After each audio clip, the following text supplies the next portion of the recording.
from the campus of Westfield State University. This is 89.5 FM, WSKB, Westfield. Support for the community programming of WSKB is provided by the Dunkin' Donut Shops of Westfield and the Sardinia family. It's nice to know that even as the world changes, Dunkin' Coffee remains the same at 7 convenient locations throughout Westfield.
Good morning, Westfield. It is 6:02. You're listening to WSKB 89.5 FM radio for the Westfield masses and WCPC cable channel 15.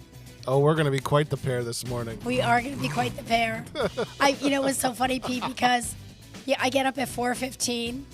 Everyone in my house is asleep. So I have no idea, do I have a voice? Do I not have a voice? I went to bed last night not having a whole lot, but I had a good night's sleep, and I feel good. I feel okay. So, I'm driving to the studio this morning going, okay, I should probably do a test run. Is anything going to come out? So this is it. This is what you got, folks. All right. Me too. Something weird going around. A lot of people are just cough and nothing else. Well, I worked a ton over the weekend, but I don't think that knocked me out like that. You know what I mean? Yeah. Well, you know what? I feel like everybody in New England is sick with something. Yes. And mine, a whole bunch of somethings. That's exactly it, Pete. There are a whole lot of everything's going around. Mine, our whole staff, somebody has something. We have people out. We have people that are, dragging our butts in. But mine was just congestion. I had no sore throat or any of that stuff. So no scratchy throat. Of course, did a COVID test. That came out negative. Yeah, mine too. So, I was fine with that. Grace has the same thing. We just kind of seem to have a head cold, which this is sort of the head cold is on its way out because this is day number 5, I think, or something. But I've been left with this very raspy voice. I had something last week where I went home sick last Tuesday. Okay. And I just felt like crap, and I just went home. And I kind of slept it off, and I'm like, all right, I'm fine. Mm-hmm. So then I went through the rest of the week, and I was like, okay, I'm a little dragging, but I'm not horrible. Yeah. And then over the weekend, we had 3 of 5 dispatchers out with COVID over in Mahoyoke. Yeah. So they're like, could you just chew up hours? Yes. And I did, and I was tired, but I wasn't feeling crappy. Yep. And then I started coughing Sunday into Monday. Yeah. And I got through Monday, and then I went home and crashed. And about halfway through the night, I woke up, and you know that you start coughing, yes, and then all of a sudden, it's not coughing anymore. You're puking. Yes, that's how I woke up. Yeah, I was like, "This is just not fun." Yeah, it's just so fun. What was weird for me was Sunday was the day that I really felt lousy. I just felt tired. I felt kind of achy and so forth. And I was just working on my Christmas cards. I was, chilling out. Went to bed, and then Monday, I felt much better, I was still congested, and I hadn't lost my voice yet. And I was like, okay, that was short-lived. I can live with that. It was Saturday and Sunday mostly, the weekend. I thought, all right, fine. And then yesterday I felt like it was a whole different ball game, so now I had no voice. And like a post-nasal drip setting or something. Yes, exactly. And now I got the post-nasal drip thing going on. So as Mary Lou said, you have to kind of sleep half sitting up so that you're not coughing all night long. Correct. It's like, that's when a recliner comes in handy. Yeah, I know. And I actually, for 2 nights, we have our basement we actually turned it into a pub. It's like we refinished it years and years ago. And I was sleeping on the couch down there so I wouldn't keep Gary awake. But I thought to myself, last night I slept in bed and I was fine. But I thought to myself, well, if I'm down in the pub one more night, I'm going on the recliner. It's a little bit big for me, so I feel like I get lost in it. But it definitely, you're right, it definitely helps. And I thought, okay, well, that'll be my next, next step I have if I have to. a reclining bed, but it doesn't go up. It doesn't keep you straight up and down enough. Yeah. Like it just doesn't get there. Yeah. It's close. Yep. But it doesn't get there. And Yeah. last night I was, we're just sleeping all day yesterday. I literally I got a couple things done around the house, but I slept all day yesterday. Which is generally the best thing for you. I Right. mean, that's like really what your body is craving. And usually if I can do that, if I can just like sleep it off, Yeah. I usually feel so much better. Then I woke up. I couldn't go to sleep last night. Yeah, I know. Well, then your days and nights are all mixed up. And, Yep. you get into that routine. So I feel like this is just par for the course. It's because everything's so late weather-wise this year. I Like know. we're about it's been about 3 to 4 week lag on everything. Yeah. Like all the rains we usually get in October. We're getting them now. We're getting them now, yeah. It's crazy. I heard I think it's because it's a strong. There's two things that are weird that are going on. A strong El Nino year, I think, is what it is. Yes. And I heard that. to boot on that, we're on a solar max cycle, so we're at the height of a solar cycle. Oh, I don't know what that means. What does that mean? So the sun goes through periods of higher activity, lower activity for sunspots, things like that. Okay. And right now, it's like a 7 or 8 year cycle. Right now, we're at the maximum level of the cycle. That's why we're getting the northern lights warnings and things like that. Okay. It's because we're at the highest point of the solar max level. Okay. So yeah, that's going on. That could be affecting things too. Yeah. That could be affecting the El Nino and things like that because it's really supercharging the upper atmosphere. Yeah. Well, it was funny because I was listening to the weather report on the way in, and they were saying, well, we have another, couple more days of colder weather. I mean, it was 28 this morning, which is Not cold that compared to cold. what we've had, but that's not cold for December. Right. And, by Friday it's going to be back up to close to 50. And I thought, well, this is really unseasonable. I mean, not that I'm complaining by any means, believe me.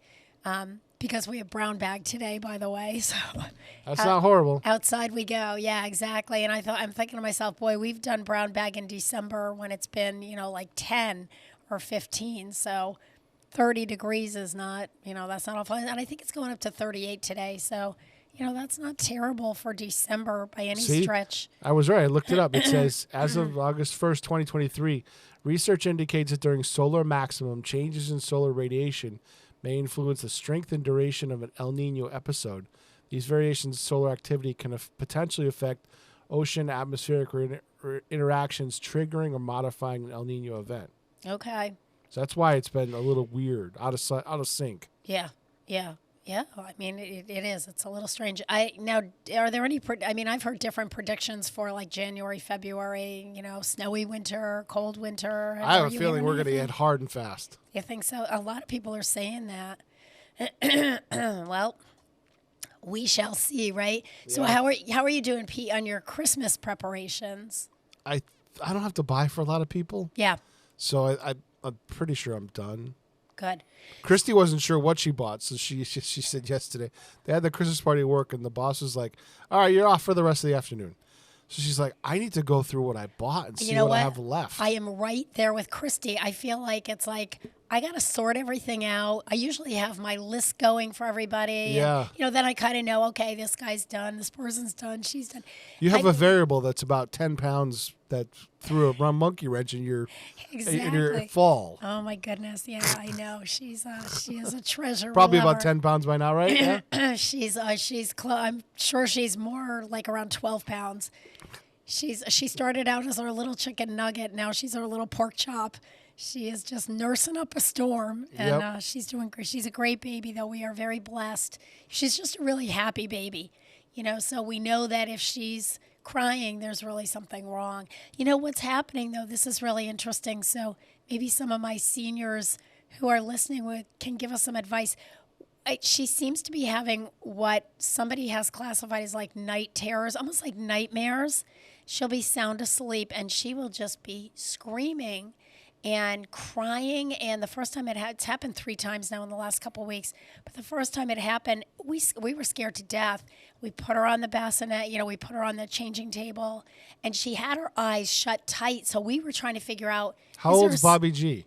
I mean, how Grace, how old's your house? Sure, how old's your house? My house? Yes. My house is 20. What year is this? 2023. So the house is 24 years old. Oh, so you bought it? We bought it second. So there was one owner. We bought it in the year 2000.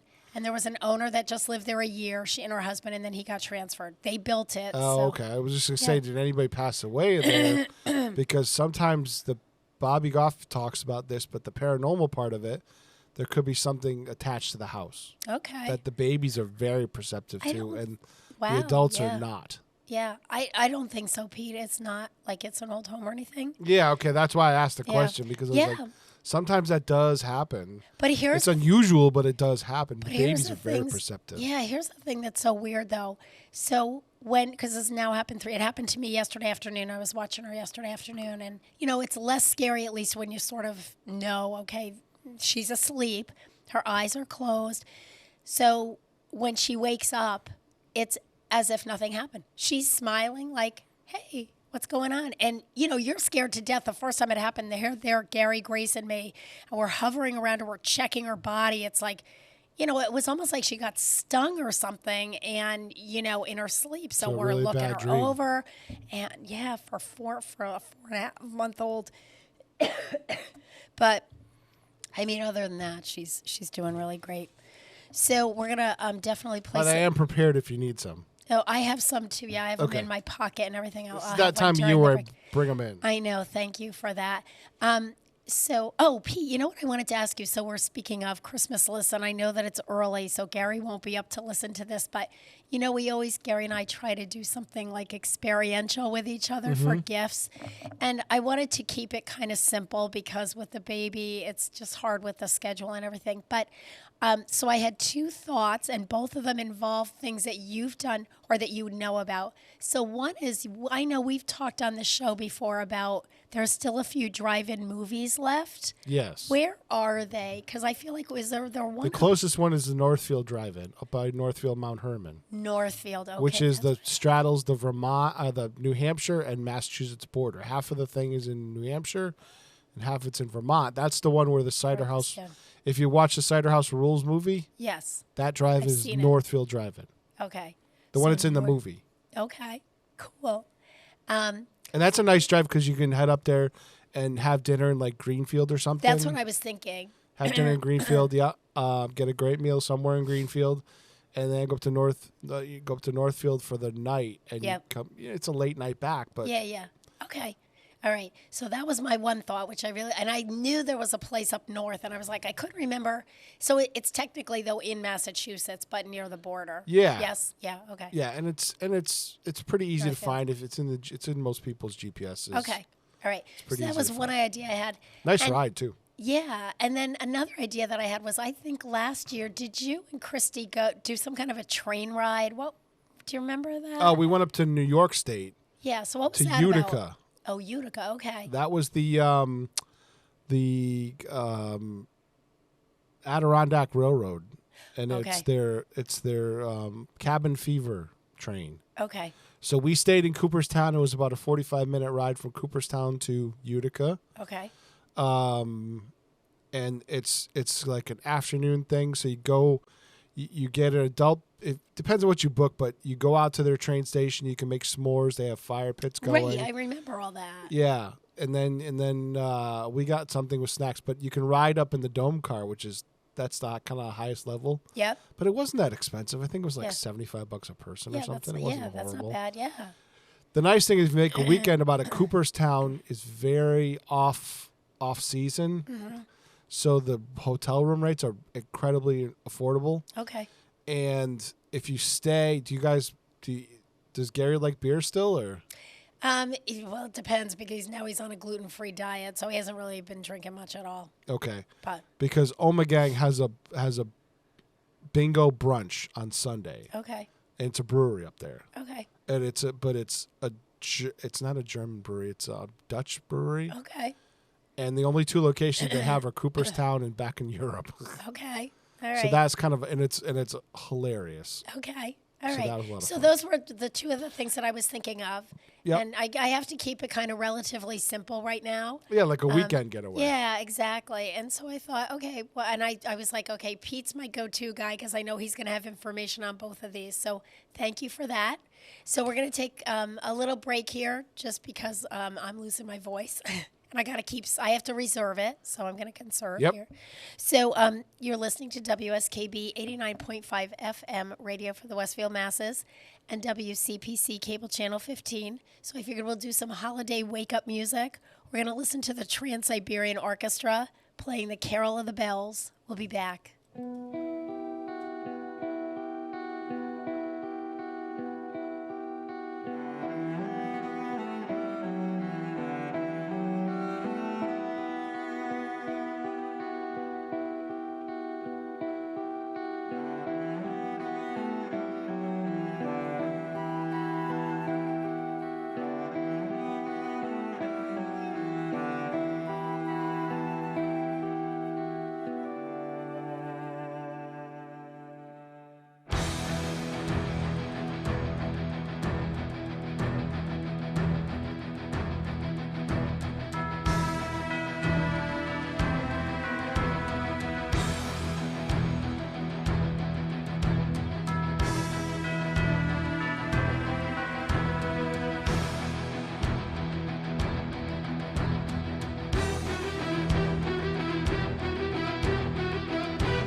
Underwriting for Community Radio on WSKB is brought to you in part by Rockies.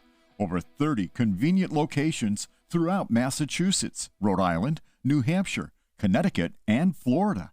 One of the nation's largest ACE dealers. Expertise and great product selection in paint, hardware, lawn and garden. That's Rockies. Rock solid service since 1926. On the web at Rockies.com. I'm Mark Auerbach. Join me every Friday at 8 a.m. for ArtsBeat, where you'll meet interesting actors, directors, designers, and musicians here in Western New England. Community Radio. 89.5 WSKB. Live from Studio 120 at Westfield Technical Academy, this is WCPC Channel 15 and 89.5 FM WSKB Westfield. Good morning, Westfield. It is 6:20. You're listening to WSKB 89.5 FM radio for the Westfield masses and WCPC cable channel 15. My name is Tina Gorman. I'm your Wake Up Wednesday host, and I'm in the studio this morning with the chairman of the board, Pete Coles. Good morning, Pete. Good morning. So we have some famous birthdays today. It is December 13th, and on this day, this is so cool. It is a birthday of Dick Van Dyke, stage, screen, and television actor, born on this day in 1925 in West Plains, Missouri. Dick Van Dyke is 98 years old I thought today. he was still alive. He yeah. is still alive. I had to check that because I thought to myself, I don't ever remember seeing an obit. So I thought that was so cool. So Dick Van Dyke is known for his starring role in the musical Bye Bye Birdie, which he did in 1963, and for his successful television comedy series, The Dick Van Dyke Show, which ran from 1961 to 1966. He starred in the drama series Diagnosis Murder from 1993 to 2001. He's won several Emmy Awards and has performed in a number of films, including Mary Poppins, Chitty Chitty Bang Bang, Dick Tracy, and Night at the Museum. During his more than 60 years in show business, Van Dyke has enjoyed great success on the stage, in films, and on television. The tall, lanky actor is best known for his comedic antics. Along with Cheetah Rivera, Paul Lynde, and Charles Nelson Riley, Van Dyke was cast in the musical Bye Bye Birdie, which made its Broadway debut in 1960. The musical proved to be a big hit, and it brought Van Dyke his one and only Tony Award, and that was in 1961 for his supporting role as Albert McAfee. Soon after, his career took off. Van Dyke got starring billing in his breakthrough 1961 TV series, The Dick Van Dyke Show, created by Carl Reiner. Van Dyke drew from his own life for the show, which centered around the lives of TV writer Rob Petrie and his wife Laura, who of course was played by Mary Tyler Moore. Rose Marie and Maury Amsterdam played Petrie's friends and co-workers on the program. Van Dyke won over audiences with his good humor and likability, and he won 3 Emmy Awards for his work on the series. With the success of The Dick Van Dyke Show, Van Dyke was able to make the leap to feature films. His most memorable works were the musicals Mary Poppins, which he did in 1965 with Julie Andrews, and Chitty Chitty Bang Bang, which he did in 1968. At the age of 87, Van Dyke received the 2013 Screen Actors Guild Life Achievement Award. During his acceptance speech, Van Dyke rhetorically asked his Hollywood colleagues, "Aren't we lucky to have found a line of work that doesn't require growing up?" I love that. That's what he said. I think that's a great quote. Van Dyke is the 49th recipient of the SAG Life Achievement Award. And what was interesting was following the 2012 honoree, who was Mary Tyler Moore. So that was kind of cool. That's really cool. Very much so. And I guess somewhere along the line, I did read this, that he has battled alcoholism. And so, to have that kind of a career, to live to the age of 98, he obviously conquered those demons. So happy 98th birthday to Dick Van Dyke. That is really cool. And what an accomplishment. And, I was playing some clips from some of his films, and I was watching some of the Mary Poppins, just cracking up. I mean, just to watch his facial expressions, and he is that tall, lanky body, and what he's kind of able to do with it is really funny. He said that Stan Laurel was one of his, that's kind of who he, the comedian from Laurel and Hardy, that's who he kind of emulated. All right. It is also the birthday of singer-songwriter Taylor Swift. She's 34 years old today. Born in No, that's not right. I was going to say born in 2023. That's not right. 1990. That's a typo there. Well, let's see. Grace is 32. Grace was born in 91, so she must have been born in 89. Yeah, I got a little typo there on that Taylor Swift one because I have her being born today in 2023. I'm like, no, that's not right. but she's 34 years old today. That I do know. Taylor Swift followed in the musical footsteps of her grandmother, Marjorie Finley, who was a professional opera singer, believe it or not. No kidding. Yep. By age 10, Taylor Swift was singing at a variety of local events, including fairs and contests. This is pretty impressive. She sang the Star Spangled Banner at a Philadelphia 76ers basketball game at the age of 11, and she began writing her own songs and learning guitar when she was 12. Her early music idols were Shania Twain and the Chicks. One of today's biggest pop stars, Swift has worked her way from performing at local venues in Tennessee to commanding stadiums full of Swifties, her adoring fans, on international tours.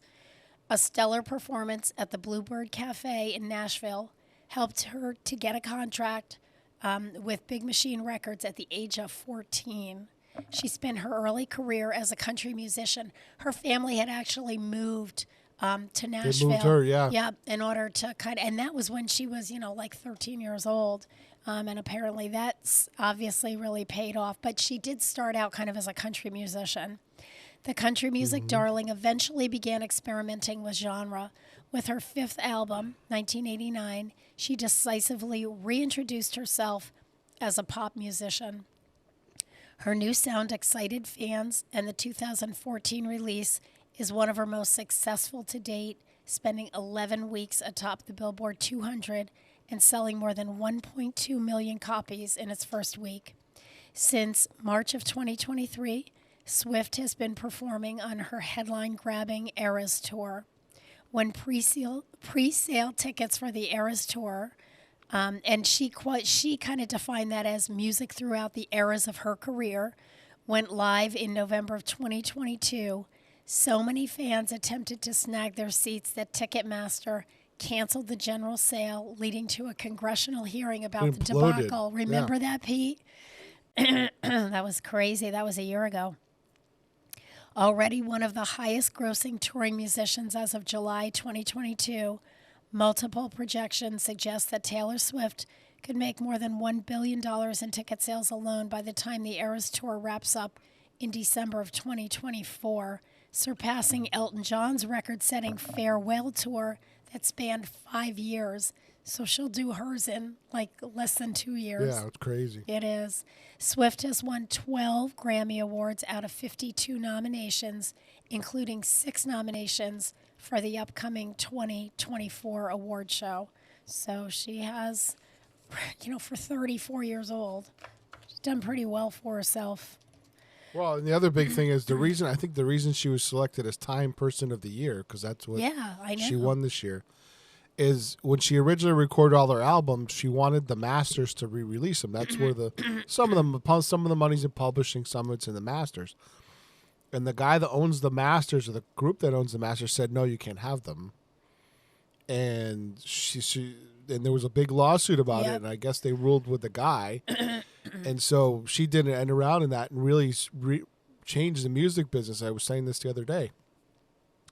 By basically going back in the studio and re-recording all her original stuff. All of it. Oh, wow.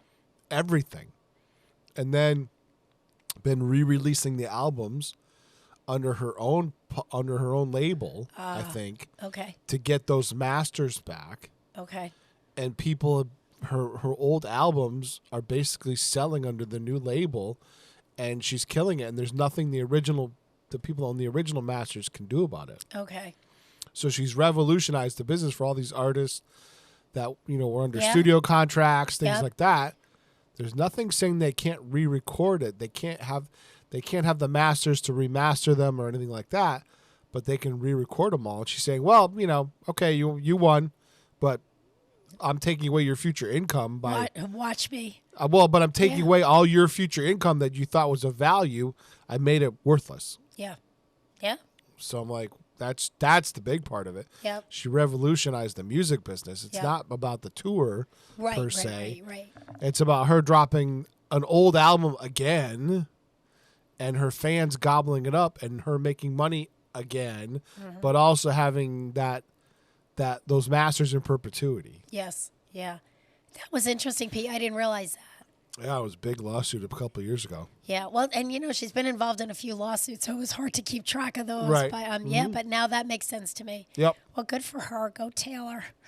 All right, you are listening to WSKB 89.5 FM, radio for the Westfield masses, and WCPC cable channel 15. It is 6:31, and in honor of the birthday of Dick Van Dyke, I pulled a song from Mary Poppins. So, we're going to wake up and listen to Supercalifragilisticexpialidocious. That was a big mouthful. We'll be back. It's supercalifragilisticexpialidocious, even though the sound of it is something quite atrocious. If you say it loud enough, you'll always sound precocious.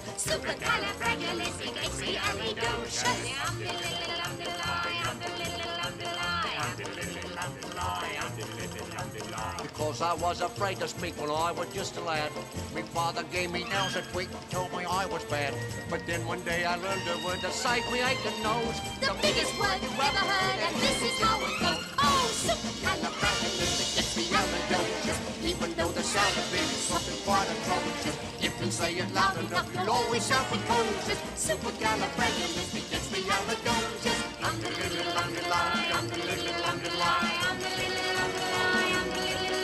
He traveled all around the world, and everywhere he went, he'd use his word and all would say, there goes a clever gent. When Dukes and Martha Rogers pass a time of day with me, I say me special word and leave me off me out to tea. Supercalifragilisticexpialidocious, even though the sound of it is something quite atrocious. If you say it loud enough, you'll always sound precocious. Supercalifragilisticexpialidocious. You can say it backwards, which is docious, expiistic, fragicalibupus, but that's going a bit too far, don't you think? Indubitably. So when the cat has got your tongue, there's no need for dismay. Just summon up this word and then you've got a lot to say. But better use it carefully or it could change your life. For example? Yes? One night I said it to me girl, and now me girl's me wife. Oh, and a lovely thing she is, too. She's supercalifragilisticexpialidocious. Supercalifragilisticexpialidocious. Supercalifragilisticexpialidocious. Supercalifragilisticexpialidocious.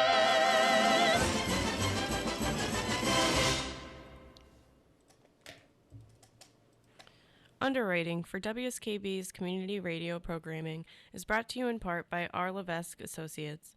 They are offering landscape architecture, civil engineering, environmental permitting, and land surveying. RLA is a second-generation company devoted to excellence in the planning and design of outdoor spaces. On the web at rlaland.com or at 40 School Street in Westfield. This is Ken Stomsky from Ken's Den on WCPC 15 and 89.5 FM, Tuesdays, 8 to 10. Community Radio. 89.5 WSKB. Live from Studio 120 at Westfield Technical Academy, this is WCPC Channel 15 and 89.5 FM, WSKB Westfield. Good morning, Westfield. It is 6:34. You're listening to WSKB 89.5 FM radio for the Westfield masses and WCPC cable channel 15. My name is Tina Gorman. I'm your Wake Up Wednesday host, and I am in the studio this morning with the chairman of the board, Pete Coles. Good morning again, Pete. Good morning. I think as we were going to the camera on Park Square, I think I saw Jay going around it with his trailer. Oh, Jay Jay Pagluka. Pagluka? I think so. I saw the pickup, and I'm towing a white trailer, and I'm like, geez, I think that's Jay. I sent him a text, but if he's driving, I don't know when he'll get it. But Yeah, so I was like, it looks like he's coming around in front of the Athenaeum. I'm like, wonder if he's got a big gig somewhere. Yeah, I was going to say, I mean, his trailer means he's got his lights and all of his show Yeah, I stuff. think Kenny's working with him on something today, setting up something big. Maybe something in the schools or No, I think this is out of town. Oh, okay. All right. Jay's getting hired for gigs all over the place, so Is he really? yeah. I miss him. I really do. He's so I busy miss him. between I that and know, his real job. I know. I told him to get his butt in here once in a while. Oh, I'd love I'll to invite him see to the holiday show. Bobby G is doing 4 hours on the 21st, so Okay. anybody that wants to come in. Yeah. I might be able to drop in this year. Wouldn't that be nice? I would love to be able to do that. I'll invite Patrick too. Oh, Maybe he could pop in before work. love to see Patrick. All right. So today is December 13th, and it is the birthday of the National Guard. So, this was really interesting. I didn't know much about the background of the National Guard or how it got started, but They're not just weekend warriors. In a move that would create the first militia on the North American continent, the Massachusetts General Court in Salem issued an order on December 13th, 1636, requiring all able-bodied men between the ages, are you ready for this, of 16 and 60, that's 60 years old, to create a standing army for protection. With that order, what we now know as America's National Guard was born. The idea was simple: establish an army of citizen soldiers who could be called upon to fight when needed. In 1636, that meant defending Massachusetts Bay. Today, it means answering the call of both state and nation, deploying overseas and responding to natural disasters and the assistance of friends and neighbors. The men and women of the Army and Air National Guards train regularly, generally 2 days a month, with a longer training annually. That training means they are ready at any moment to join our active duty forces overseas or to put their civilian lives on standby to do their state's bidding at home. Service for the Guard may not be a full-time job, but its demands require a lifestyle of commitment and sacrifice. The National Guard today stands as a community cornerstone, just as it did in 1636. And, you know, I'll have to say, like, I have to do a shout out for all of those who serve in the National Guard, both the Air and Army National Guard. Personally, I know a lot of people. It is a huge commitment. It's a huge sacrifice. I mean, Senator Velas is in the Guard. You know, you just... My son's in the Guard. Yep. Grace's, Charlie's father, my granddaughter's father, served 12 years in the Guard, a year over in Afghanistan. I mean, you know, they really do have to be ready to go wherever they're needed, whenever they're needed. So there's, you know, a lot of times there's not a whole lot of planning that can be done. It's like you don't get a whole lot of notice and off you go. Yep. So huge shout out to them. Thank you so much for your service and happy National Guard birthday. All right. I do want to mention that second hour, we will be joined by Diane Chambers, who is the executive director of the Amelia Park Children's Museum. You know, we're trying to come up with some creative ideas for Christmas presents because I know a lot of people have that last minute stuff going on. And, you know, I think that the Children's Museum is kind of one of those hidden gems. To me, it's like Stanley Park.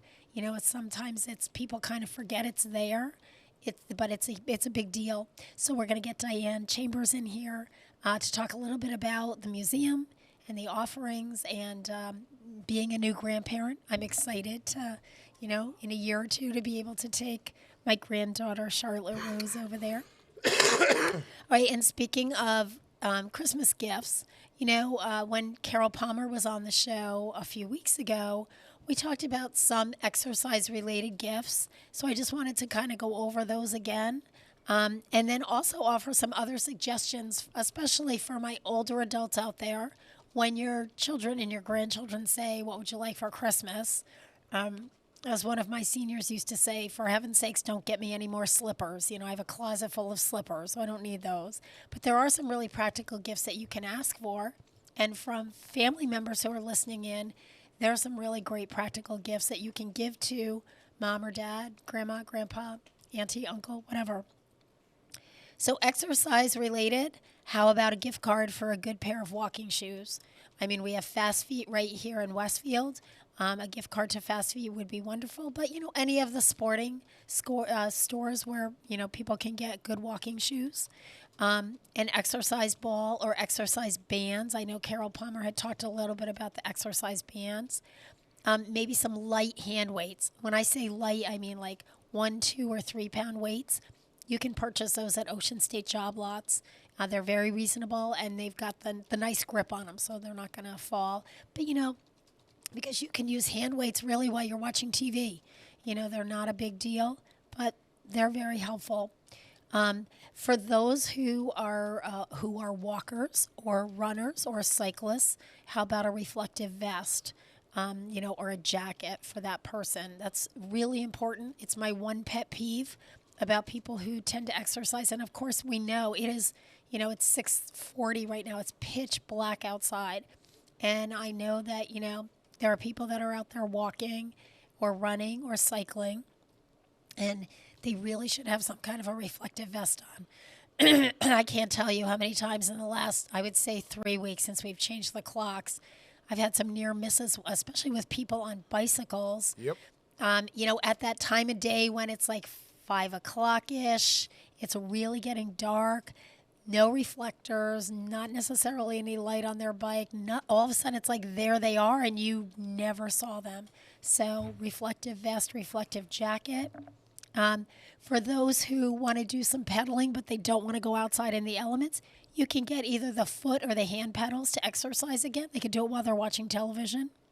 If you want to spend a little bit more money, we used to do this for my father-in-law. The family would all chip in for his birthday every year and get him a membership to the YMCA or any of the health, health clubs. Yeah, he absolutely loved it. We did it the first year for his retirement. So that was his retirement gift because everybody was like, what the heck is he going to do? So he started going to the Y, and he was religious. He would go on his, whatever it was, 3 mornings a week, same time, made his friends. He had his treadmill that he always went to, and he absolutely loved it. We weren't sure the first year we got it for him. It was like, all right, we don't know how this is going to go, but he loved it. He made a lot of friends. And then he asked us, for his birthday each year, he's like, would you all, instead of getting me a bunch of gifts that I don't really need, if you would all chip in for my membership, that would be great. So that's what we did. So, there again, so those are sort of my exercise-related ideas. I also have some ideas related to the house and car safety. So automatic night lights, the kind that you just stick them in an outlet, and they automatically come on when it gets dark outside. And that might be in the middle of the day if we're having a very sort of dark day. And then they go off automatically when the sun comes up and it's light enough in the room. But those are really helpful, especially for people who have to get up and maybe use the bathroom at night. So automatic night lights. I'm always preaching, of course, smoke and carbon monoxide combination detectors. We want to get one on at least each floor of everyone's house. So, and that includes the basement. So basement, first floor, second floor. Sure. Rockies, not to be plugging all the businesses, but Rockies has the ones. I usually get the ones for the Senior Safe Grant at Rockies. So they're very helpful over there. Just tell them that you want the combination smoke and carbon monoxide detectors. You don't replace the batteries anymore. It's a 10-year apparatus. So you install it and put it in 10 years. You don't have to do anything. And in 10 years, you got to change it. So that's, also super, super helpful, super safe, super important. And, for families, the gift may be the detectors and your willingness to either install it or have it installed, have someone else install it. So that's a really nice, practical safety gift. Visible house numbers. If the house doesn't have any house numbers on it, again, that's a really practical gift. Get the person, they should be 4 inches. That's Massachusetts law for any residential or business house number. Make sure it's a good color contrast to the house. And again, offer to put the numbers on the house for the person. And you can even get numbers that stick onto either wood or vinyl, which is the kind that we use in our program. An emergency car kit. If you have someone in your, a loved one who you want to get a gift for who's still driving, they should always have some kind of an emergency car kit with them. And then I have some health-related ideas. One is, and I feel like, of course, I'm married to a chiropractor, so we have a freezer full of these. I think everybody should have some soft ice packs for the freezer so that if you have an injury, or you just have a headache or whatever, and you want to get you want to use an ice pack.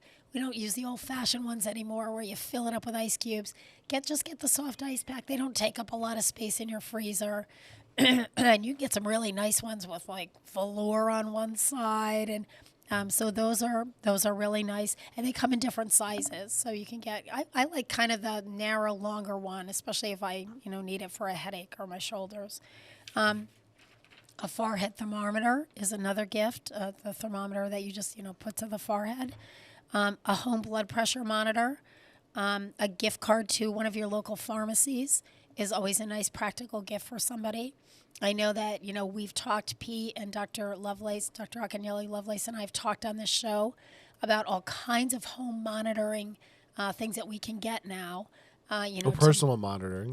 Personal monitoring your, your blood glucose levels and your blood pressure and all kinds of things. You don't necessarily need something with all the bells and whistles, but some of those are really practical. So if you're in doubt of what, I'm not sure which one, get them a gift card to a local pharmacy and have them work that out with their primary care physician on what would be beneficial for them to have. So all gift ideas for, especially for some of the older adults in your life who, again, they don't really need a whole lot of other stuff. And I will say this too. My seniors love gift cards, just like their grandkids do. They love gift cards, practical ones. Stop and Shop, Big Y, your local gas station, pharmacies, Walmart, dollar store. Those are all good ideas and really practical for them. All right, it is 6:46. You're listening to WSKB 89.5 FM, radio for the Westfield masses, and WCPC cable channel 15. So in honor of her 34th birthday, we're going to listen to Taylor Swift singing Shake It Off. We'll be back.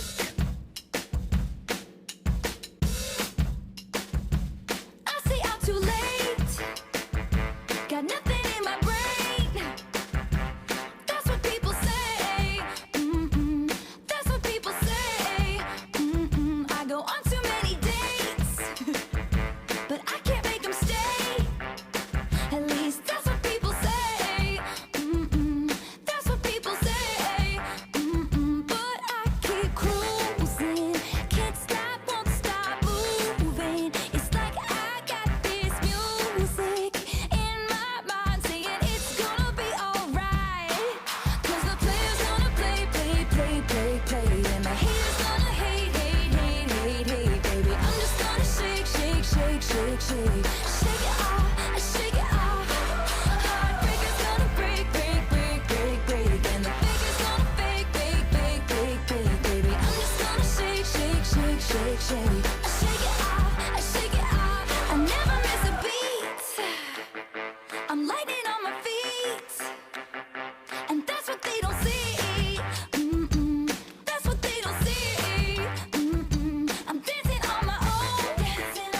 I'll make the moves up as I go. And that's what they don't know. That's what they don't know. But I keep cruising. Can't stop, won't stop grooving. It's like I got this music in my mind saying it's gonna be alright. 'Cause the player's gonna play, play, play, play, play. And the haters gonna hate, hate, hate, hate, hate, baby. I'm just gonna shake, shake, shake, shake, shake. Shake it off, shake it off. Heartbreaker's gonna break, break, break, break, break. And the faker's gonna fake, fake, fake, fake, fake, baby. I'm just gonna shake, shake, shake, shake, shake. Shake it off, shake it off. Shake it off, shake it off. I shake it off, shake it off. I shake it off, shake it off. I shake it off, shake it off. Hey, hey, hey!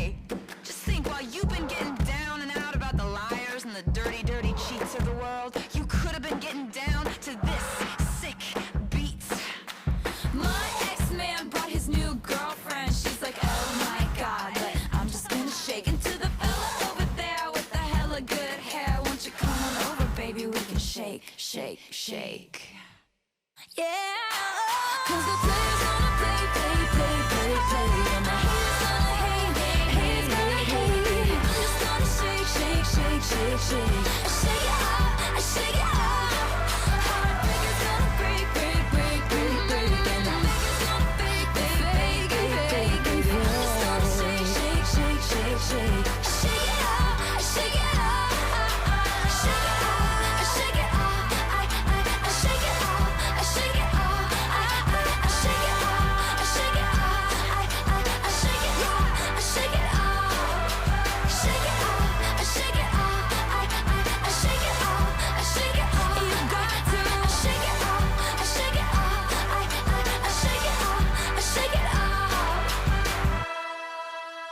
Support for community radio on WSKB is provided by Betts Plumbing and Heating Supply Company, an independent, family-owned wholesaler serving Westfield for over 50 years, specializing in plumbing, heating, and industrial piping supplies.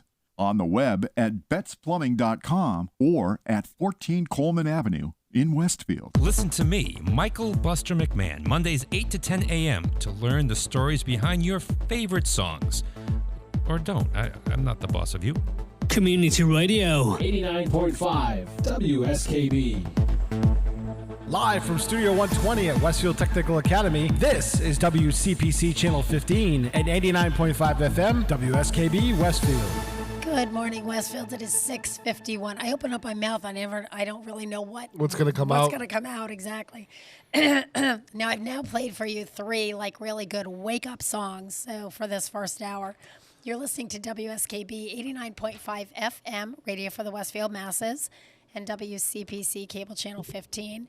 My name is Tina Gorman. I'm your Wake Up Wednesday host. And I'm in the studio this morning with the chairman of the board, Pete Coles. Good morning again, Pete. Good morning. If you need a tea, we could probably run down to Culinary during a break and get you one. You know what? That's what I think I need is the water's great, but I feel like I need something hot. I'll take a longer break. You just run down to Culinary. Okay. Do a U-turn when you come in the door, and there's coffee and hot water for tea there. Okay. That sounds good. All right, so announcements. So this Sunday, which is December 17th, this is really a nice affair at 2 o'clock at Providence Place, which we had Lori Hoey on here a few weeks ago from Providence Place. It's independent living for seniors. They are having their concert series. They do a concert series. It's open to the public. It's back by popular demand. They did it before COVID. It was very, very popular, and then of course COVID hit, and then it all went out the window. So this is the first year that they've brought it back. So this is the 3rd in their series. They've done 2 this fall. It is this Sunday at 2 o'clock. It is free of charge. It will be the choirs of Trinity United Methodist Church. So this is their holiday concert. It's going to be beautiful, and they do it in the chapel. So we've been saying for a couple weeks, if you would like to get over to Providence Place, sort of check it out, but, no big obligation, no tour or anything. You can just kind of see what's what over there. So going to the concert. So it's as I said, it's in the chapel, 2 o'clock, free of charge at Providence Place, which is located at 5 Gamelin Street in Holyoke. It's right near the Holyoke Mall. Yeah. It's literally, you just can see. down the street. Yeah, you can see the mall from there. So I had promised Lori that I would make that announcement. But, again, for those of you who are thinking nice Christmas present, experiential, something that we do together, costs you nothing. It's just the gas to get up there. So all of you children and grandchildren, how about doing that? How about taking, a loved one up to the concert on Sunday afternoon at 2? I think it goes about an hour and a half, and you'll be home before dark. All right, I mentioned earlier a few announcements at the Senior Center. Today is Brown Bag, curbside pickup. Between 9 and 9:30, we do ask you to be respectful, and I will tell you this: at 9:30, we go inside. And we're not staying out there until 9:31. Nobody's feeling great. It's cold, so let's get the bags distributed. And I have to say, our seniors are really great about that. I also want to do a shout out. Oh my gosh, I have to do a major shout out to the allied health students here at Westfield Technical Academy. Maureen Balarjan, who is the department head, I guess, of that shop. They have just been so helpful to us this fall. I mention them because they have been helping us with the brown bag program. So they came in and they left yesterday. They assembled all the food for us. And now I'm upstairs in my new office. So I don't even know what's going on in the rest of the senior center because I'm really out of the fray. Came downstairs, done. It's all done. And Lynn Hills is out sick, so she coordinates that program. They can do it now without us. I don't think they need any of us there. They know what to do. It's so awesome. It's a huge help. And they will be there this morning helping to distribute the bags out in the cold this morning. And it's really because of the students that we've been able to just narrow it down to doing it in a half an hour. Because with their help, it's so quick. Nobody gets out of their car. You just drive through. And for those who might be interested in a brown bag application, you can contact Lynn Hills at the Senior Center next week. She's out sick this week. I think she's recovering from Medicare open enrollment. Yeah. Yeah. So anyway, that's this morning, brown bag. Diabetes Dialogue is next Tuesday with Jen Jafune. Jen was out sick last month, so we had to cancel, but she will be there on Tuesday from 1:30 to 2:30.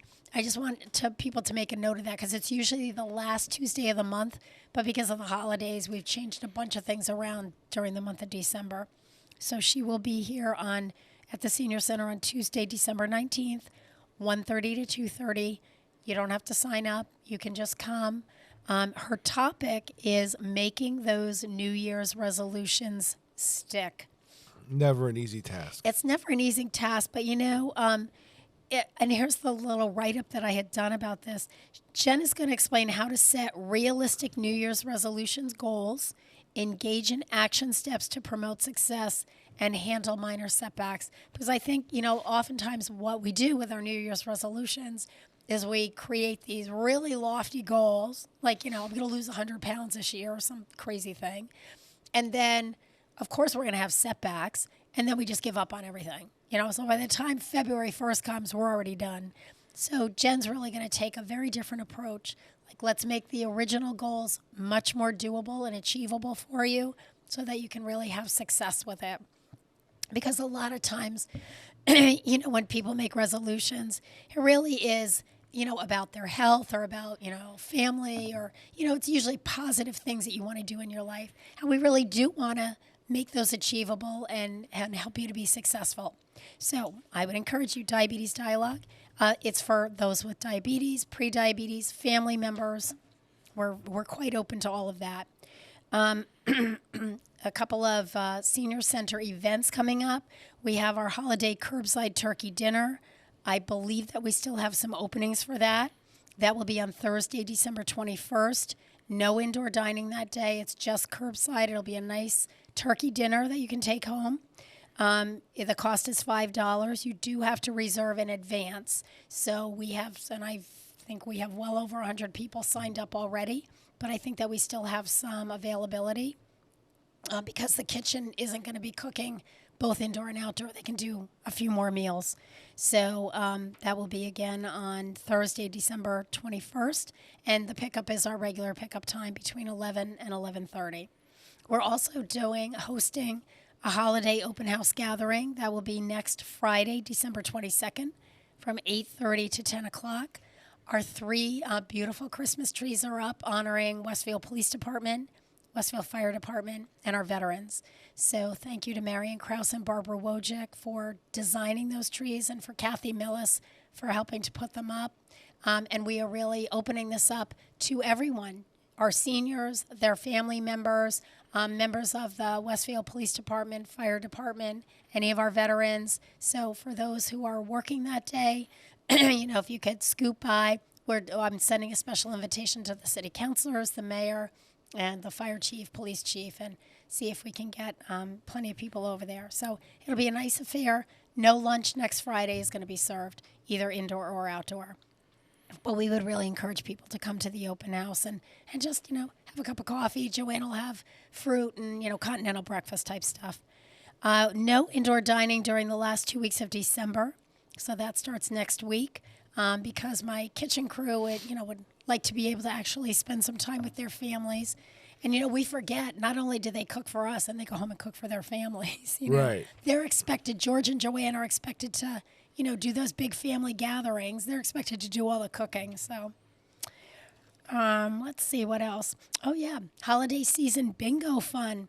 I just want to, before we take our top of the hour break, remind people this Friday is our gift card bingo. Again, usually we do it on the last Friday of the month, but because of the holiday, we switched it up.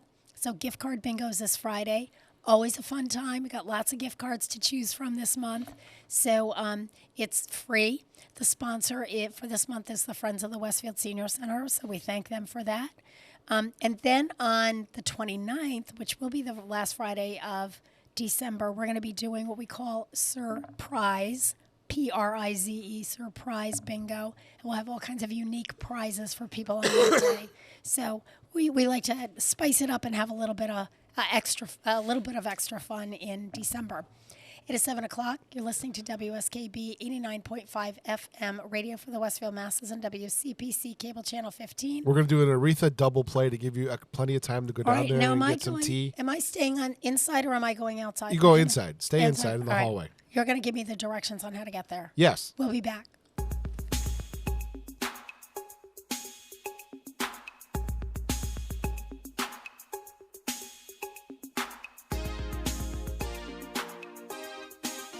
Oh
Live from Studio 120 at Westfield Technical Academy, this is WCPC Channel 15 at 89.5 FM, WSKB Westfield.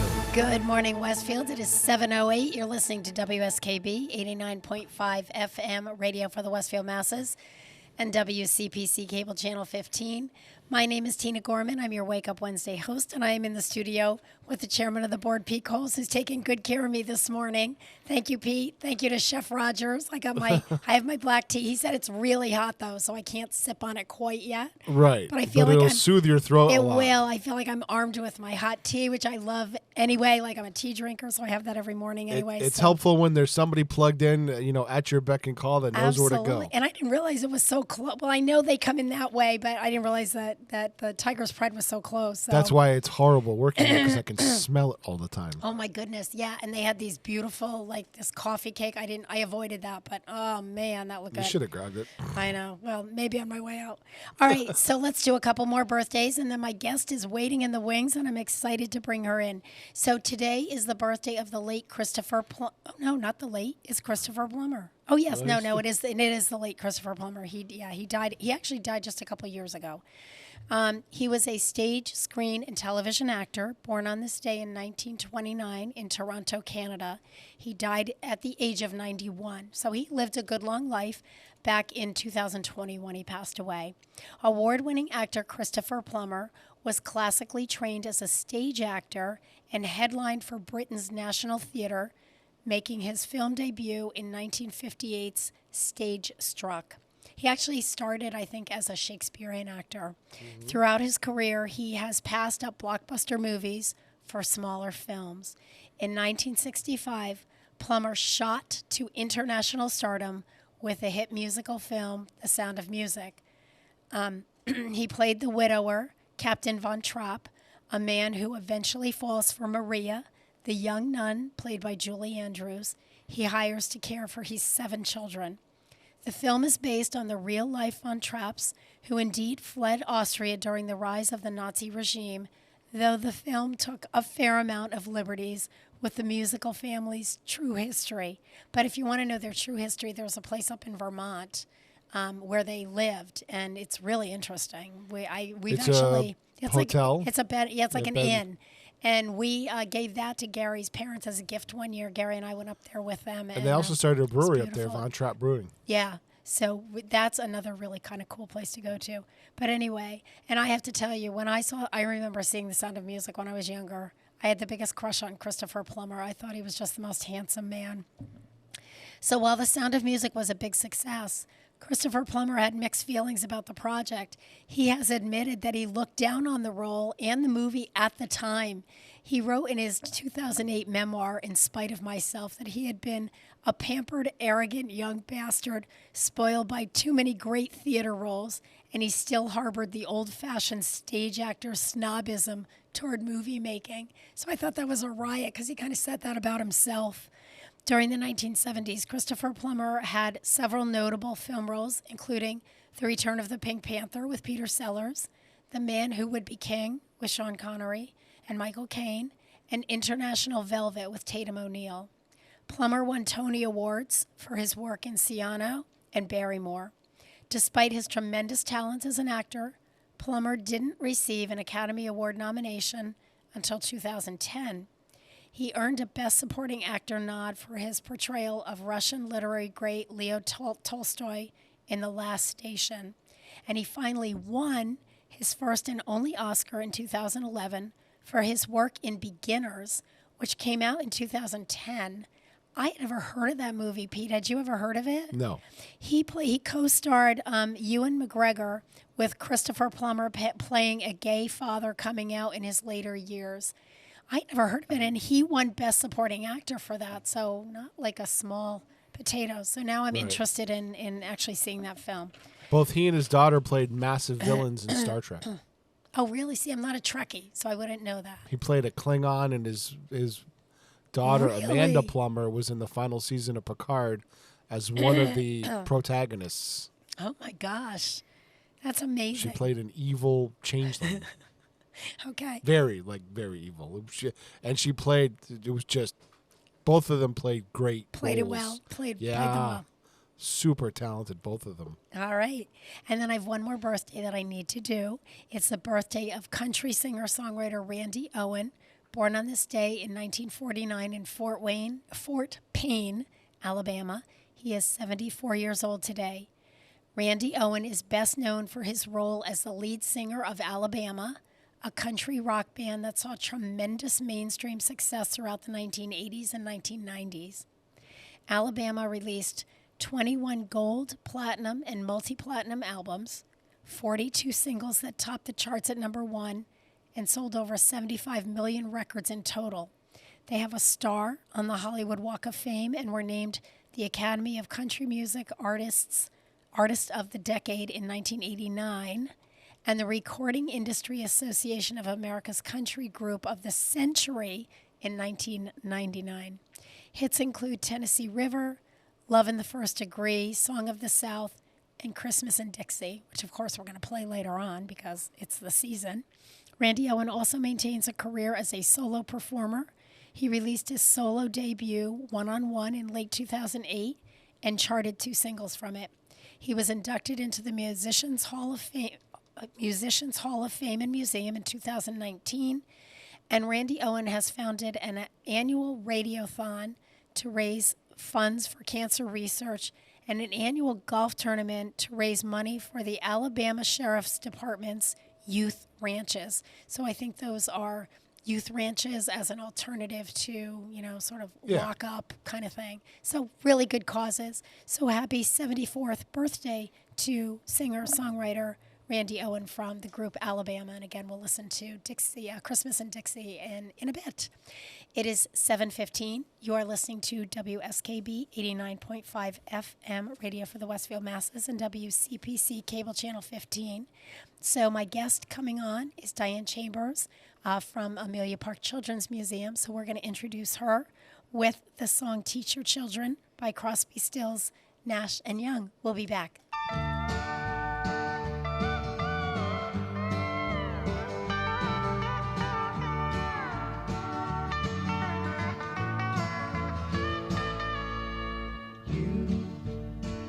Who are on the road must have a code that you can live by, and so become yourself, because the past is just a goodbye. Teach your children well, their father's hell did slowly go by, and feed them on your dreams, the one they picked, the one you know by. Don't you ever ask them why, if they told you you would cry, so just look at them and sigh.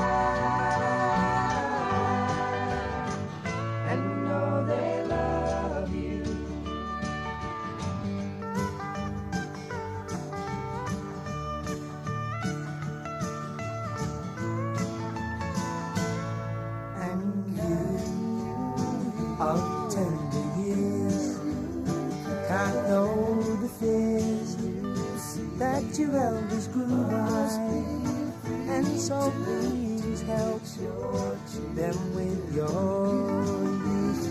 They see the truth before they can die. Teach your parents well, their children's hell will slowly go by, and feed them on your dreams, the one they picked, the one you know by. Don't you ever ask them why, if they told you you would cry, so just look at them and sigh.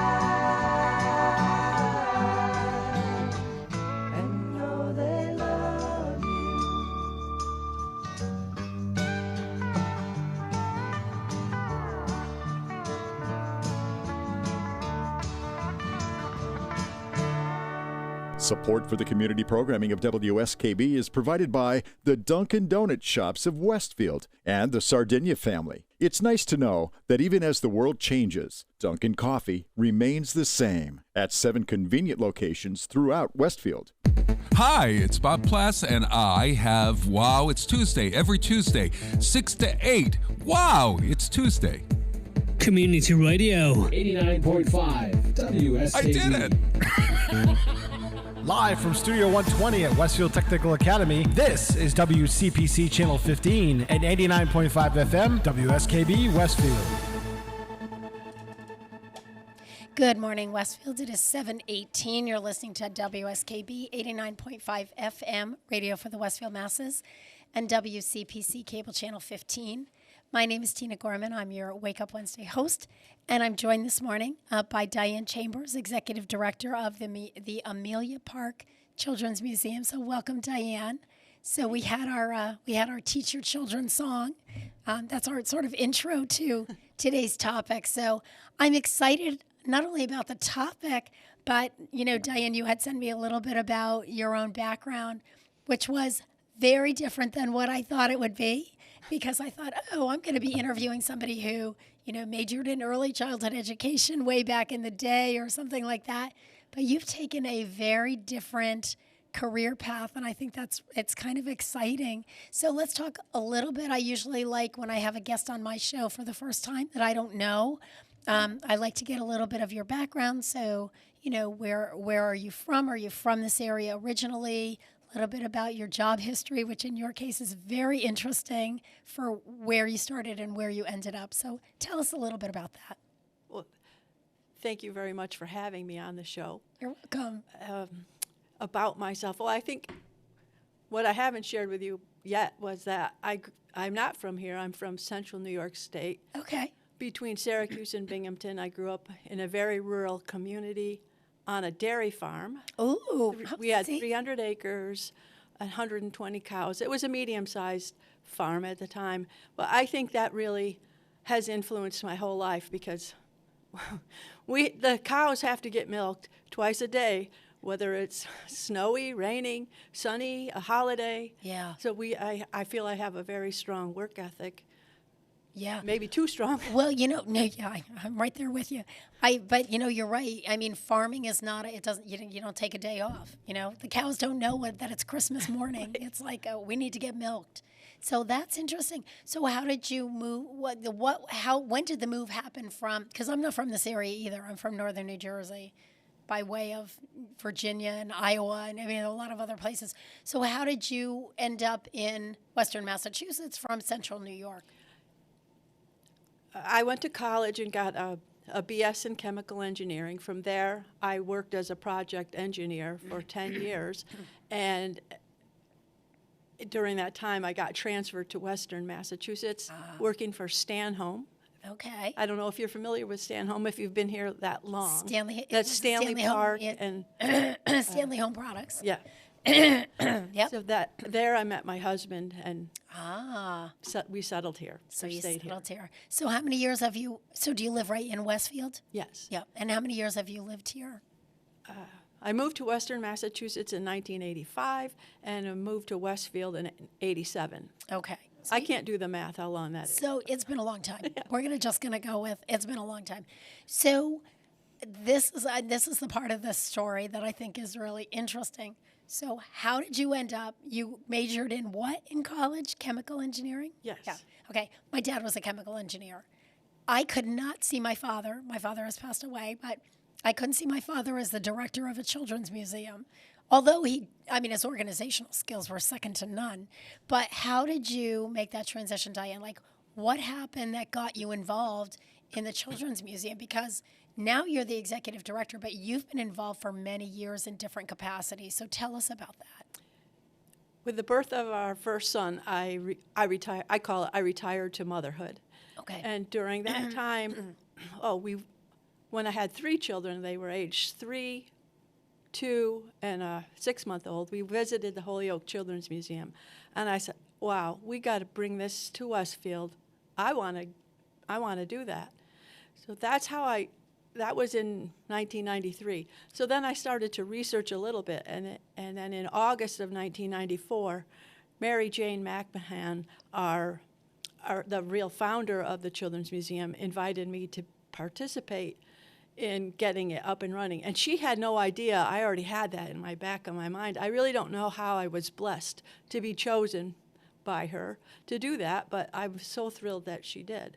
So I was involved on that from 94 through 97 when we hired our executive director, and then I had time to move on. At that point, we had adopted 2 boys in the fall of 1996, and so I had my hands full. And I 5 really children. Needed to turn my attention to them. Yeah, for sure.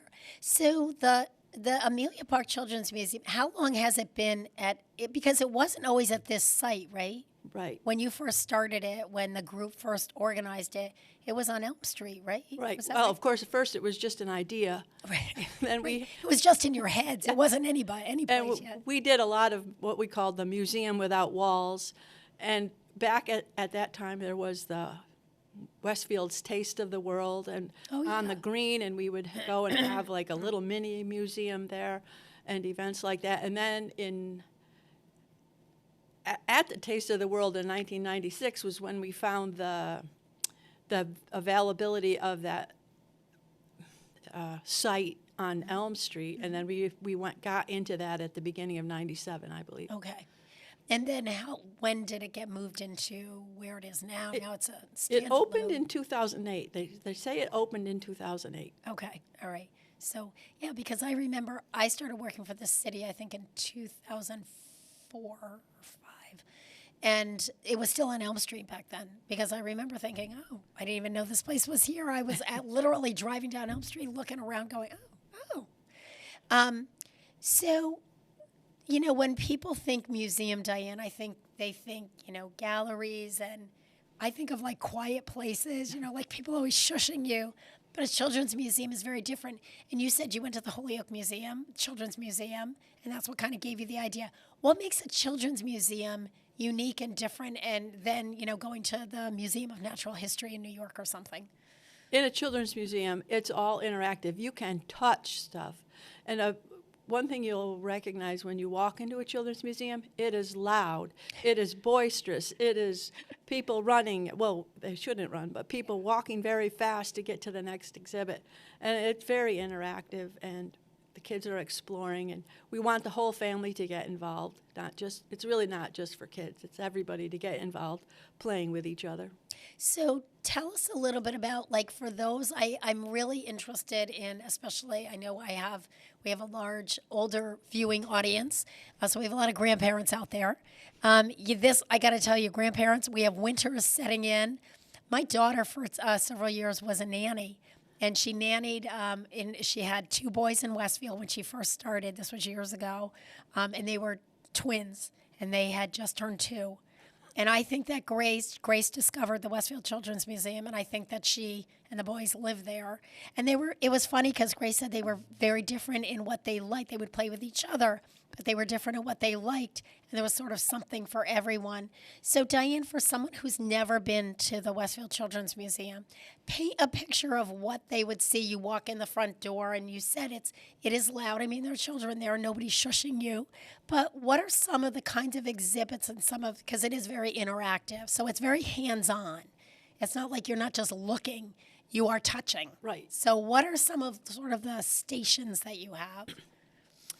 As they first walk in, even as they're walking in, they can see we have an atrium with floor-to-ceiling windows, and they can see when they walk in. We have this huge walk-in space shuttle that they can get in and drive, and attached to that are some rocket blasters where they can have a climbing structure. They can climb up and send balls into space. And we also have some pedestal air tables where air shoots up, and they can learn about the Bernoulli principle. And then the balls get sucked up into this big yellow round thing, and it's the sun.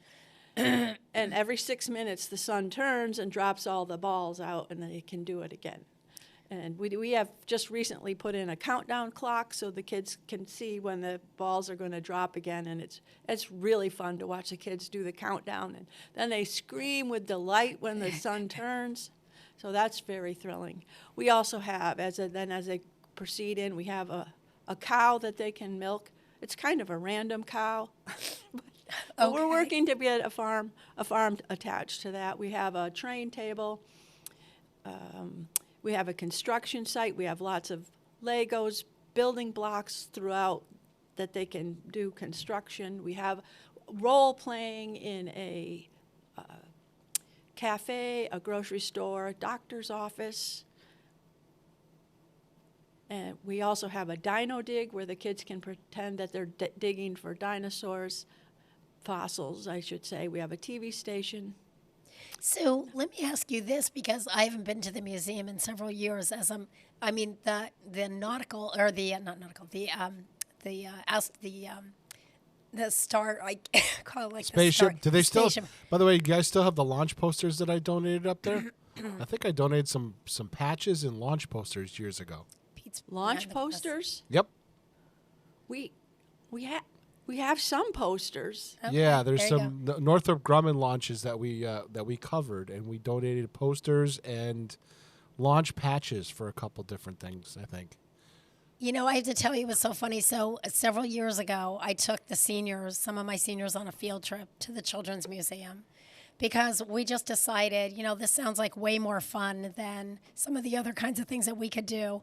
We had a blast, and we were doing those shooting the balls. I mean, that was our favorite thing. We must have done that. We did it, and then we did a bunch of other stuff, and then we came back. Nobody wanted to leave, and we were having a great time. But it sounds to me like, because I think when I was there did there used to be like a dentist section there? Yes, we do have that too. Yes, still have that. So do you change exhibits, or do you, how does that work? We do change exhibits. We're hoping to have what we would call like main exhibits and then rotating exhibits. Oh, okay. Right now it's if we can think it and we get it made, it gets up. It gets done. So, I'm sorry, I lost. That's the okay. question. So let me ask you this, Diane. Who comes up with the ideas of what, if you're going to do a new exhibit, who comes up with the idea for that and says, let's, do you have a board of directors who comes up with that, or is it parents, or how does that work? We have an exhibits committee from which most of the exhibit ideas originate, but just this past June, we got in a new exhibit that was actually donated to us. Okay. All assembled, all we had to do was take it off the truck. It took us 6 hours to get it off the truck, move it into the building, and set it up. It was wonderful. What kind of exhibit is it? It's called an Asian cultural music exhibit. So we have all sorts of music things from Japan, South Korea, and China, which mainly involves drums, chimes, and gongs. So if it was loud before, it's even louder now. And so now, how did somebody decide that I'm just curious as to where these people come up with ideas. Like, how did they decide this? It's from the Association of Children's Museum. They donate 5 or 6 exhibits a year. Okay. And it came across as our desk that it was available. But we had to apply for a grant. And when I say we, it was the executive director before me. And he applied for the grant, and it's wonderful. So tell us about this organization. What's the organization called? It's the Association of Children's Museums. So we belong to that. Okay. To gather and communicate about issues and how we might do better, all that. Okay. And somehow they have also worked with a group called the Freeman Foundation. I'm not quite sure about all of that, but the Freeman Foundation and the Association of Children's Museum put together these exhibits, and they give them out, and we get it forever. Okay, so you apply for the grant, and if you get the grant, you get the exhibit. Yeah. Does it always come kind of the way this one did? It's kind of all put together, and you just have to get it off the truck and assembled. Right. But is that kind of the way it works? And then we just put in another exhibit at the end in November called our piggy bank or their financial literacy exhibit. And yes, I read about that one in the paper. yes, and that came, the group came and put it in. That did not take much time because there's three components of it, but they only needed to be attached to the wall or attached to the desk. So that was easy. So tell us about that exhibit, because that sounded really interesting to me. It's very fun. It's, well, three components. It should introduce children to the concept of money. I think kids don't even see money anymore. I agree. And, you know, like my children do everything over their phone, just tap it. So they have no idea of what's coming in or going out. Yeah. So there's a puzzle that shows them what $1 looks like or $100 bill. We have a scale that has a $1 bill on it, and then we have coins that they can place the coins in on the other side of the scale to equal $1. When it equals $1, you get a little reward of a music going off. Okay. So that's really nice that they can see what equals $1. And then we have what we call the piggy bank. And the piggy bank is they earn money. It's really a ball. The gray ball, they crank the gray ball up. And then it can come down this, like an arcade game. And depending on how they have their arrows set up, it can go to spend, where it just immediately goes down. There's a little reward, and that's it. Or it can go to share, where it goes down more complicated items, and then it will set off an alarm, something in a different exhibit area, because we're sharing. So there, one spot is a construction site, and then you'll hear construction sounds. Or it can go off in the dino dig, and you'll hear dinosaurs. There's an image of a dinosaur up on the wall, or it goes into the grocery store, and then it'll say, clean up on aisle 5. I love that. I do too. And then there's the save, and it goes, and it has a little spot where one ball will sit until another ball comes down, so you're saving it. And then when 2 balls come down, it'll go, and it has a much bigger reward. Yeah. You know, it's interesting. We're going to take a break in just a minute, but I think what's interesting is that you have this financial literacy exhibit, and we at the Senior Center are have started offering financial literacy sort of classes. So, you know, I think you're never too young and you're never too old to really get a handle, because I agree with you. Pete and I have had this discussion. I think most children today and young adults don't know how to balance a checkbook because they don't have a checkbook. You know what I mean? So, I mean, and I keep saying to my daughter, I never trust the bank always has it right. I am a stickler for making sure right down to the penny that everything, because I said if something looks strange, you know, you don't know if you don't check. It's like, wait a minute, I didn't spend $800 on something. You know, same thing with credit card. You know, so they just come in and they pay part of it, and they have no idea what the whole concept of interest and how much are you actually paying for that item if you're not paying in full. So I think really important lessons. We're going to come back in just a minute. My guest, if you're just joining me, is Diane Chambers. She's the executive director of the Amelia Park Children's Museum. We're going to talk about more of the exhibits. We're going to talk about a little bit about the board, and but also about your fundraising. You have a big fundraising event coming up. I have to say, you're getting a ton of press in the Westfield News. I'm reading about the Penguin Plunge every single day, so I know that's a big fundraiser for the museum. So we'll talk a little bit about that as well. You're listening to WSKB 89.5 FM radio for the Westfield Masses and WCPC cable channel 15. It's 7:37. We'll be back.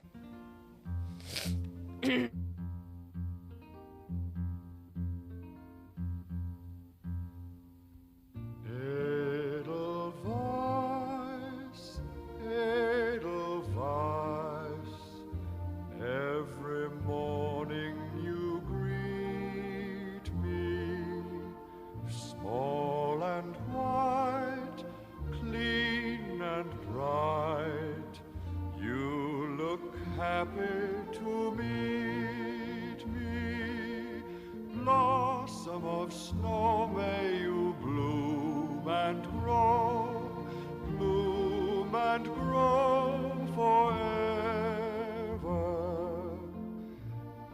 Edelweiss, Edelweiss, bless my homeland forever.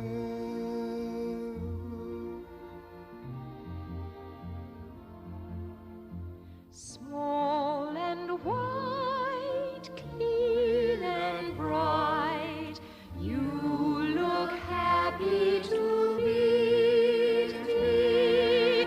Blossom of snow, may you bloom and grow forever.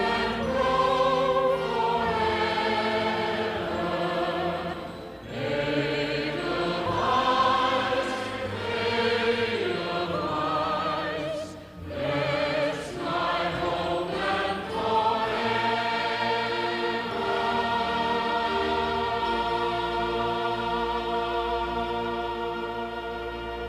Support for the community programming of WSKB is provided by the Dunkin' Donut Shops of Westfield and the Sardinia family. It's nice to know that even as the world changes, Dunkin' Coffee remains the same at 7 convenient locations throughout Westfield. Underwriting support for the community programming of WSKB is provided by the Greater Westfield Chamber of Commerce, the voice of business for the Greater Westfield communities. Informing, educating, advocating, the Chamber provides opportunities for members to make meaningful connections on local, regional, and state levels. For more information on the Chamber's many events, workshops, and programs, as well as the benefits of membership, visit westfieldbiz.org. The Chamber focuses on the most important economy, yours. I'm Mark Auerbach. Join me every Friday at 8 a.m. for Arts Beat, where you'll meet interesting actors, directors, designers, and musicians here in Western New England. Community Radio. 89.5 WSKB. Live from Studio 120 at Westfield Technical Academy, this is WCPC Channel 15 and 89.5 FM, WSKB Westfield. Good morning, Westfield. It is 7:40. You're listening to WSKB 89.5 FM, radio for the Westfield masses, and WCPC Cable Channel 15. My name is Tina Gorman. I'm your Wake Up Wednesday host. I apologize I don't have much voice, but I do thank Chef Rogers for getting me some black tea this morning, so that's been helping. My guest this morning is Diane Chambers. Diane is the executive director of the Amelia Park Children's Museum. I call it the hidden gem in Westfield because I think a lot of people either don't know that it's there or have kind of forgotten about it. I am a new grandparent. I have a 4-month-old grandbaby, and I have a daughter who used to be a nanny, so she's very familiar with the Children's Museum. Diane, we've talked a little bit about some of the types of exhibits, and I have to tell you, I said I took some of the seniors there. We went on a field trip probably about 5 or 6 years ago. We had so much fun. And I can remember back in the day, before Fisher Price and all those type toys and everything, I remember I had this discussion with somebody not long ago. The first time I went to my kindergarten class, and that was in the old days before you really had preschool, so I'm dating myself, So I went to my kindergarten class, and the thing that I loved the most was they had like a whole kitchen set up with wooden cabinets and a pretend sink. I thought I died and went to heaven.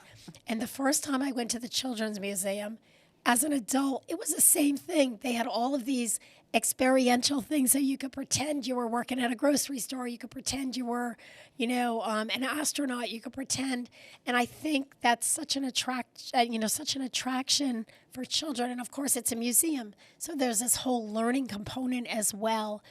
Diane, for our listeners who maybe are new parents, new grandparents, or didn't realize that we had this hidden gem in the city, what would you say, what is your target age group? What are the ages of the children that are appropriate for the museum?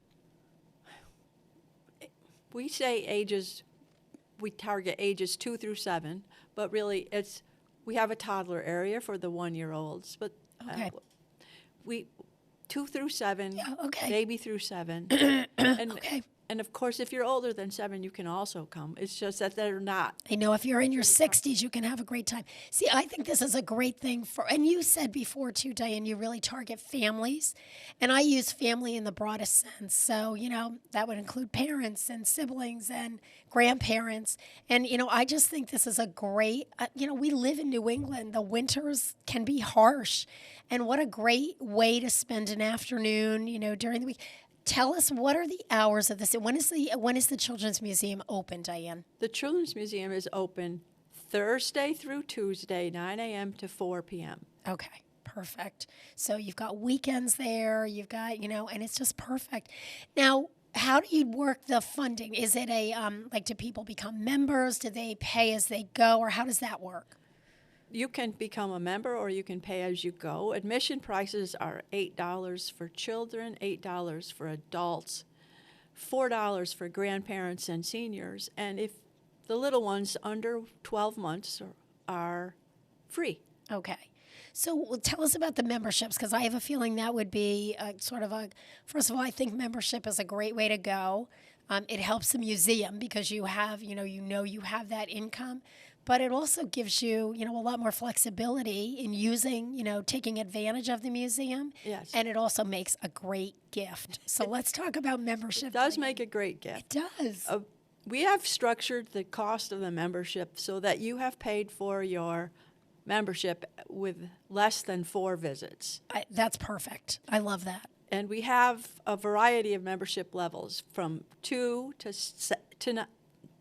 people to 9 people. Wow. You can buy the memberships online. It starts at $65 for 2 and goes up $15 per next person. Okay. So it's $2 for 2 people, $80 for 3 people, and so on and so forth. And you can buy those as a gift or for yourself online at ameliaparkmuseum.org. Pete Coles and I, we've been doing this show now for almost 10 years, and we have talked over the years about how great it is when, for Christmas, we've really started to focus on what we call experiential gifts. My husband and I started doing this many years ago.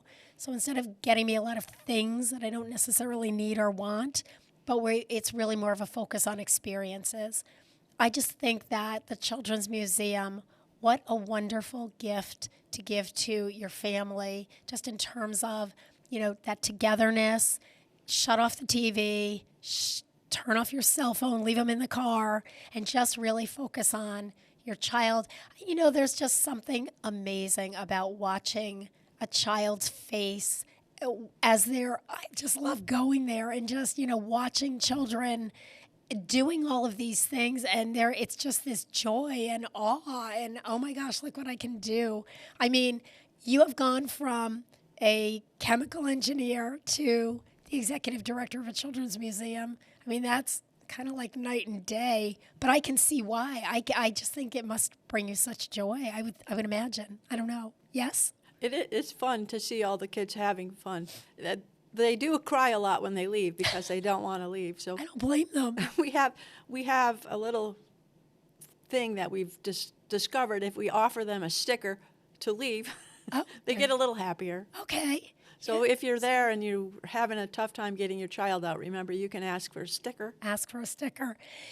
Diane, one of the things about any of these kinds of programs and, facilities is money. I mean, obviously you need money to keep the doors open and you need staffing and so forth.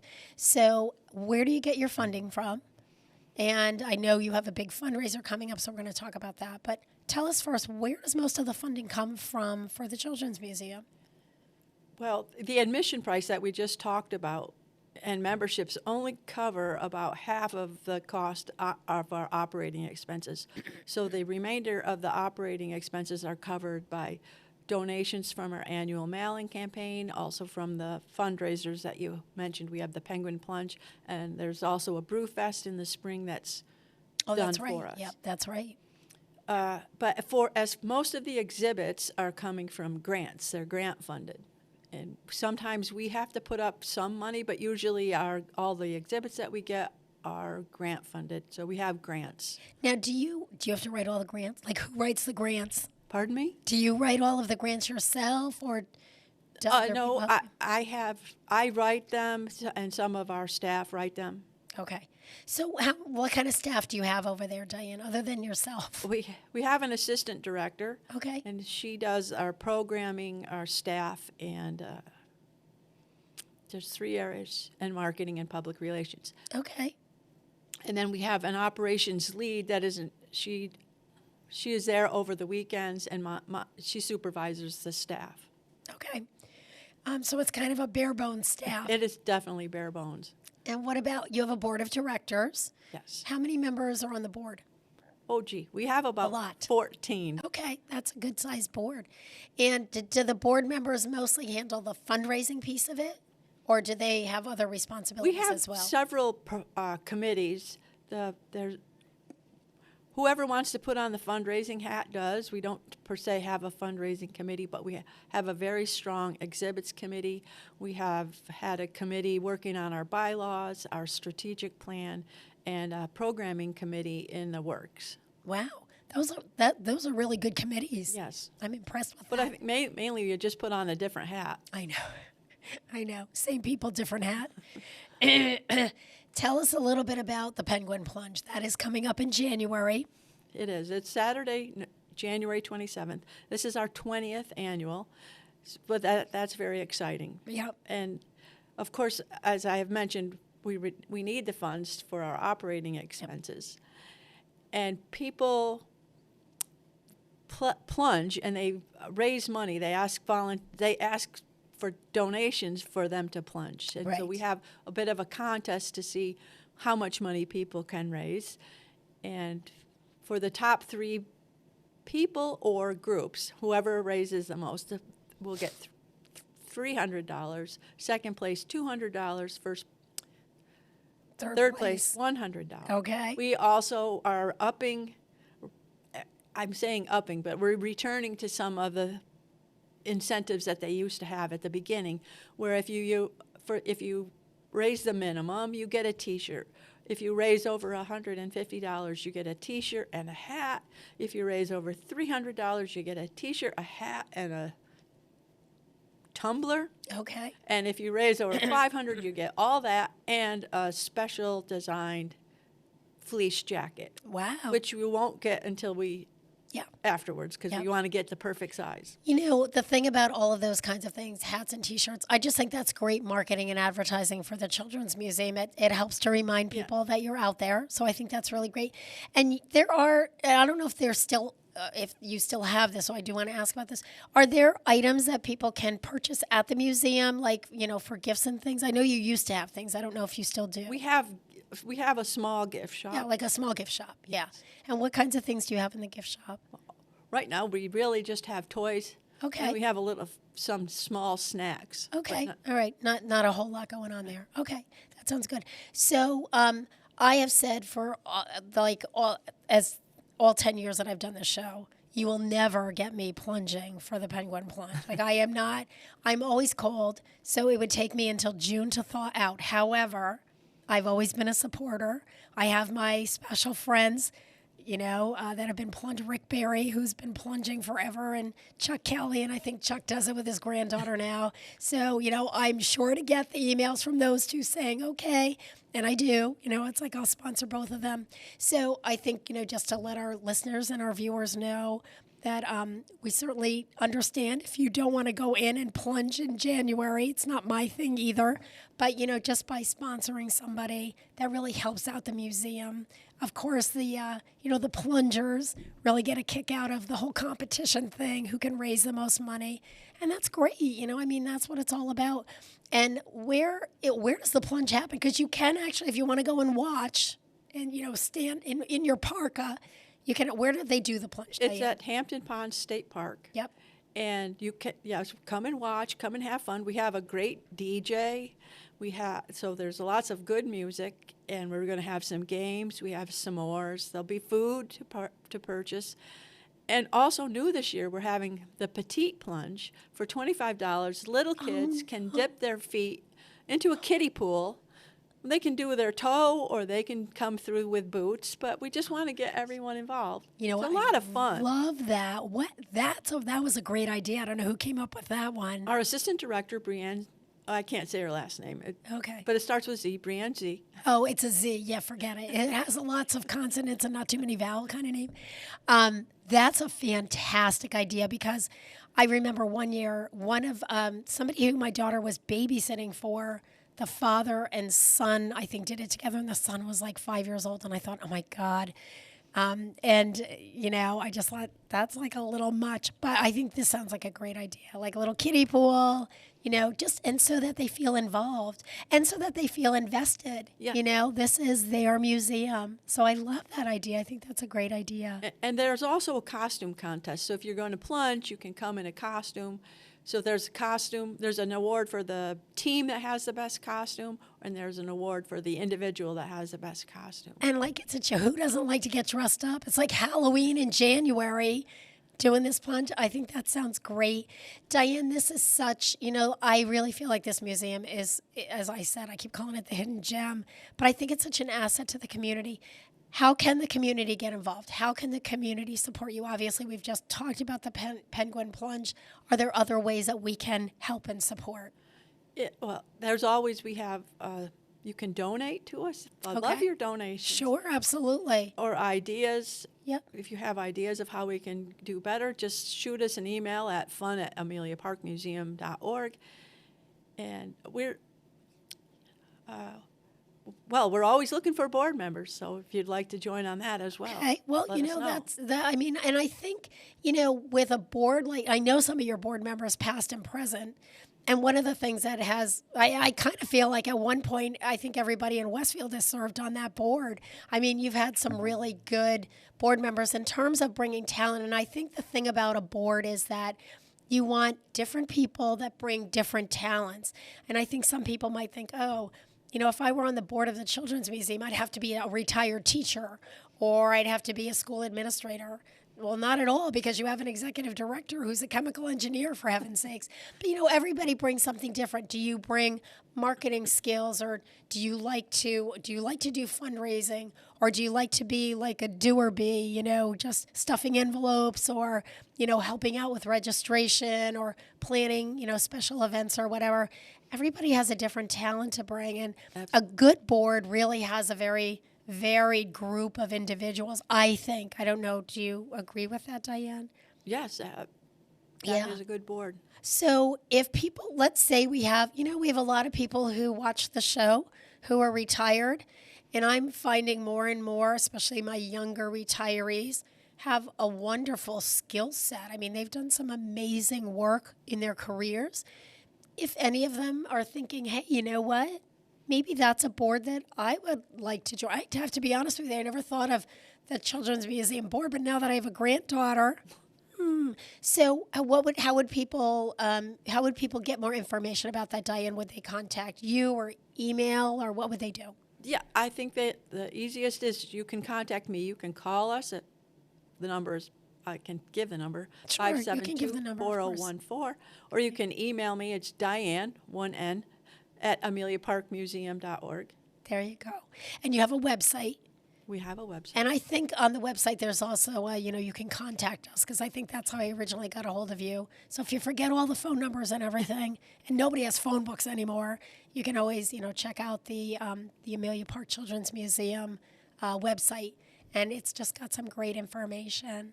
Diane Chambers, Executive Director of the Amelia Park Children's Museum, I want to thank you for coming on the show. I'm all excited. My grandbaby's only 4.5 months old, so I'm waiting for another, probably year and a half or so when we can. So I'm thinking maybe next Christmas will be the membership, for the family. And I'm excited about that. I think that the museum just offers so much. I think you have a great board of directors, as I said, both present and those who served formally. And I know, the people that are on that board are really passionate about the museum and what the museum offers and so forth. And, folks, I know it's a children's museum. You have to go check this out. It was probably the best field trip that we ever had, because it's all doing, it's all hands-on. So you get to go and you actually get to play with things. So it's not just looking at things. Again, Diane Chambers, Executive Director of the Amelia Park Children's Museum. Thank you so much for joining us this morning and sharing the information about the museum to the public. It is 7:57. Chamber Chatter is next. I can see them waiting in the wings, so I'm going to let them set up while I still have somewhat of a voice left. Remember, we've talked a lot about Christmas gift ideas this morning. We've talked about some fitness-related, health-related, and safety-related. But, also, I would really encourage you, if you have grandchildren that are within those ages of like 2 to 7, a family membership to the Children's Museum. I don't think you can beat that as a Christmas present. Everyone have a great week. I will be back next week, hopefully with my full voice. You're listening to WSKB 89.5 FM radio for the Westfield masses and WCPC cable channel 15. Have a great week.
On earth tonight,